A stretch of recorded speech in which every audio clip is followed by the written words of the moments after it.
Hi,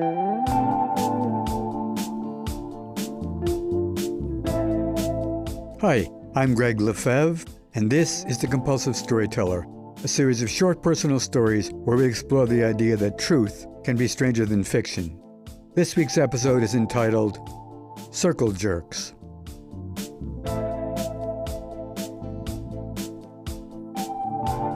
There's a great new podcast from Consequence Media, The Spark Parade. Every week, host Adam Unz chats with artists and entertainers about their spark, the artwork that's shaped their life and career, whether it's music, books, video games, or any other kind of art. By talking about the things they love, they share insights into what drives their work and style. Join Adam every Wednesday as he explores cultural inspirations with people like Chris Gethard, Bob the Drag Queen, Connor Oberst, David Bory, John Lovett, and Helen Hong. Listen to The Spark Parade wherever you get your podcasts.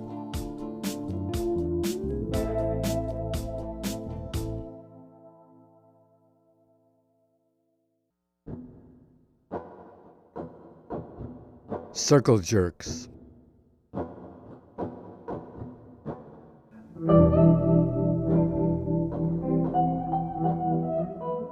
This is a story of how, as a young, naive artist at the beginning of my career, I was made a fool of and kicked around in a circle like a soccer ball by some of the top dealers in New York City. Looking back now, I realize these experiences were not all bad. They taught me some important lessons about the art world where I've spent my entire life. So let me go back now in time, over 50 years, to start my story at the beginning.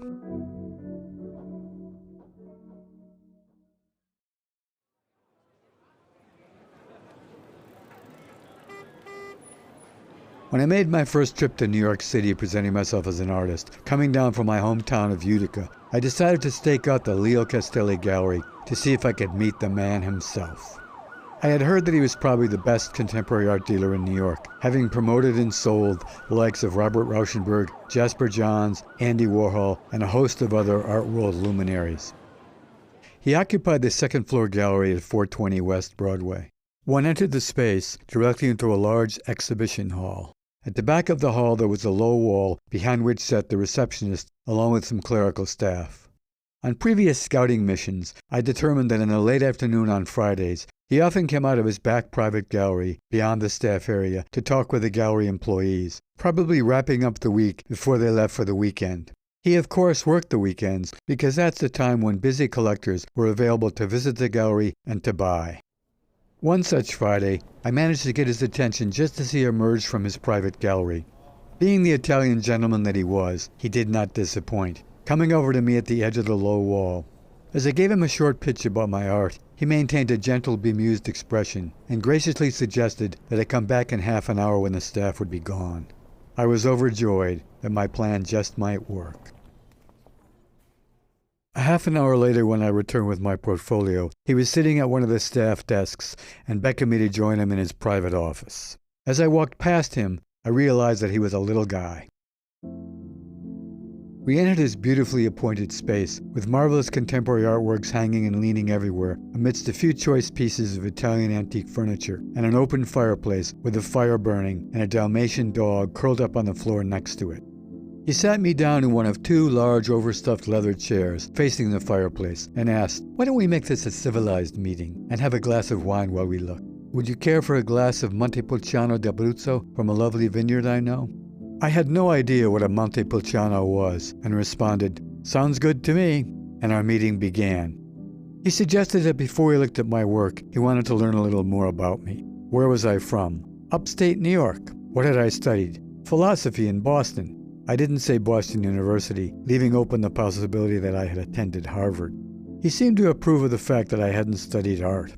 How long had I been in New York? Just arrived.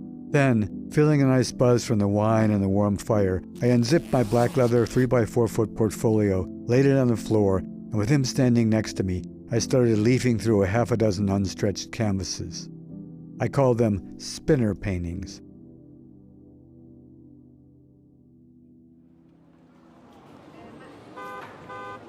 A few years earlier on the summer streets of Hyannis, Massachusetts, I had an outdoor booth with a sign that heralded Do-it-yourself modern art, set up with a couple of small centrifuge motors set in deep tubs where customers could use plastic ketchup squeeze bottles to squirt different color paints on small white cardboard cards spinning at high speed inside the tub. The results were completely unique with every painting, and to my mind, quite spectacular. The following winter in my parents' basement, I scaled up my technique, turning our clothes dryer on its side and mounting a rack to spin stretched canvases. I didn't share with Castelli that at one point the rack broke away and the spinning stretched canvas capsized the stepladder I was pouring from, sending me sprawling on some slippery plastic covered with paint. I also neglected to tell him that while I put down a drop cloth to protect the floor, I failed to notice that the flying paint created a horizontal band of wet paint around the entire basement, hitting shelves, walls, clothing bags, the washing machine, and of course me. My parents were not amused. Castelli stood beside me and thoughtfully considered each of my spinner paintings, seemingly intrigued. He told me, "I've never seen anything like them." Now I thought I was really getting somewhere. As we sat before the fireplace with our second glass of wine in hand, he announced, "Your art is very special." I beamed. "But of course, you know, I only deal in secondary market artwork." "Of course," I responded, hiding my disappointment. I had no idea what secondary market was. He continued, "There is, however, another dealer you should see, Lawrence Rubin at Knoedler. I'll give him a call tomorrow and tell him to expect a call from you." He then wrote Knoedler's number on a card, and with that, my portentous audience with Leo Castelli came to a close. I did some reading after our meeting and learned that the secondary market refers to art that has been sold at least once before, typically artworks by artists who have a substantial reputation or are no longer alive. In one sense, art in the secondary market has value that can be documented based on how much the work is sold at auction.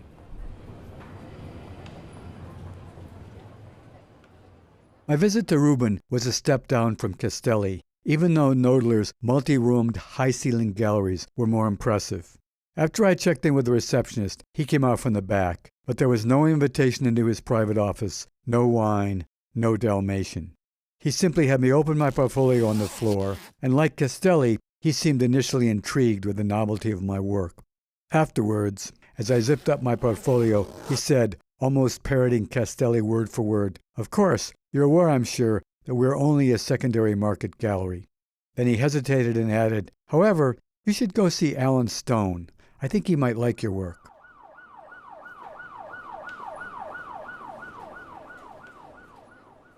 Stone's space, like the man himself, were a complete departure from Castelli and Knoedler. His gallery on Madison and 86th was filled top to bottom, helter-skelter, with a mix of all sorts of art, from large African-carved ebony sculptures to lots of juicy de Kooning action paintings.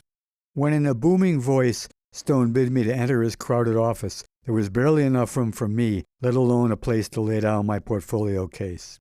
He loudly gave me a brief instruction in the main elements of his collection, and then he looked at my work. As with Rubin and Castelli before him, he was intrigued with my technique, but then the phrase secondary market raised its ugly head, and I was shown the door. But not before he suggested that I should definitely see Sidney Janis. He would surely be drawn to my spinner art.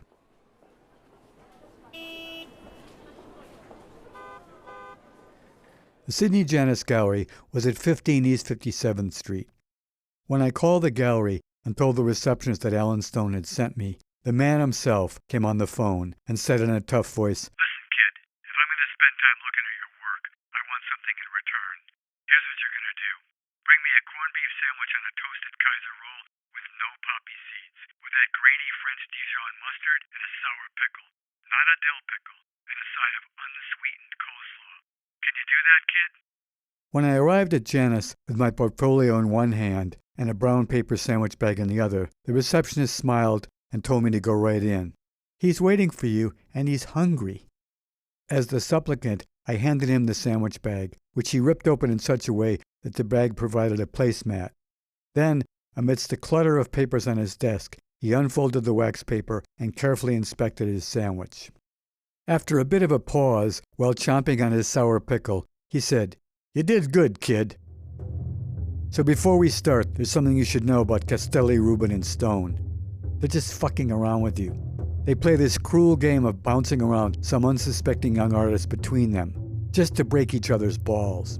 I call them circle jerks, and find the whole enterprise to be cruel and mean-spirited. I won't take part in their game, which is why I'm sharing this with you now, and I plan to tell you the unvarnished truth in return for my corned beef sandwich. So, show me what you've got. There was barely any place to open my portfolio. His office was much like Stone's, in that there were works of art everywhere, but in his space, the works were only classics of modernism. After he did some rearranging, I showed him my spinner art. He was very curious about my technique and asked a bunch of technical questions. Then he declared, "This is very original and solid work, but as I'm sure you've heard from the circle jerks, it's obviously not secondary market work. Each of the artworks you see around here sells for hundreds of thousands of dollars. No one will pay that kind of money for the work of an unknown artist. My advice to you is to keep at it. Don't get discouraged, and you'll eventually find a gallery. And here's the important part. When you do, call me up and give me the name of the gallery, and because I know everyone, I'll tell you what you need to know about the gallery." He continued, "There's 3 kinds of galleries in this town, kid. First, there are galleries that are in business to make money. They probably make up 1/4 to 1/3 of the galleries in New York. Secondly, there are galleries that are in business to promote someone. The whole gallery is set up by some wealthy individual to promote their kid, their wife or husband, their lover, their best friend, whomever. The gallery may have what looks like a full roster of artists, but the place is really all about promoting one special person. And with lots of money for the right gallery space, advertising, and printing classy invitations and catalogs, it can work. Finally, there are galleries that are straight-up money laundering operations. The art world is the least regulated business on the planet, which makes for plenty of opportunities to clean up money. A gallery may look successful, but if you did some forensic accounting, you'd discover that on the books, they make millions and millions of dollars a year, but not from the sale of art. Obviously, kid, you belong in a gallery that is in the business of making money. And my offer is sincere. When you find a gallery, give me a call." After he cleaned off his right hand with a paper napkin, he stood up, firmly shook my hand, then continued, "In a way, the whole circle jerk thing may be a blessing in disguise. You've hobnobbed with the great dealers, had some hard knocks, but," he said, and then smiled broadly, "you've also met me." I did call Janice a number of times, but sadly, every gallery I called about was not a legitimate moneymaker.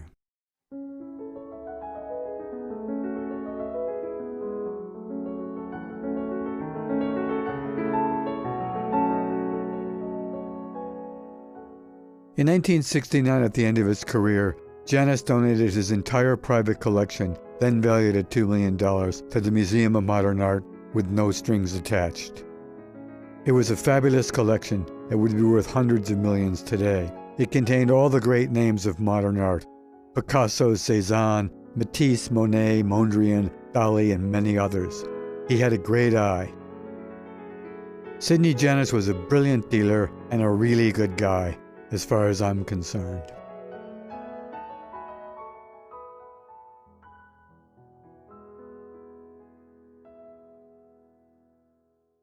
Postscript.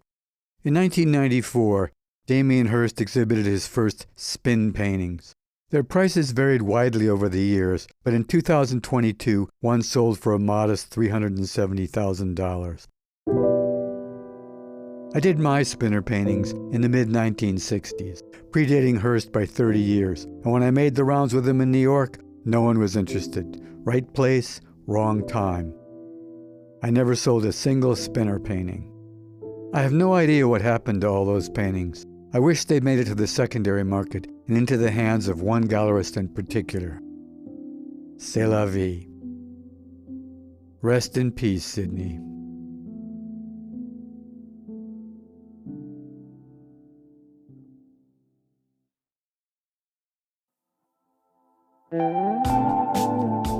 Are you ready to tell your own story on the Compulsive Storyteller? We're launching a new segment of guest storytelling, and we want to hear your stories. Email a voice recording to hello@thecomPulsiveStoryteller.com. I'll play selected stories on upcoming episodes. Try to be as clear as possible in your recording, and we reserve the right to lightly edit them for length and clarity. Leave your name or contact information in your voicemail or email, and let us know if you'd like the story to be anonymous. I can't wait to hear from you. The Compulsive Storyteller is now co-produced by Gregg LeFevre and Fadia Montserrat, who's also arranged the music and created the special effects. Emily Ramon does design, research, editing, and marketing. Peter Kokoma has made our theme music and for many seasons co-produced the show with me.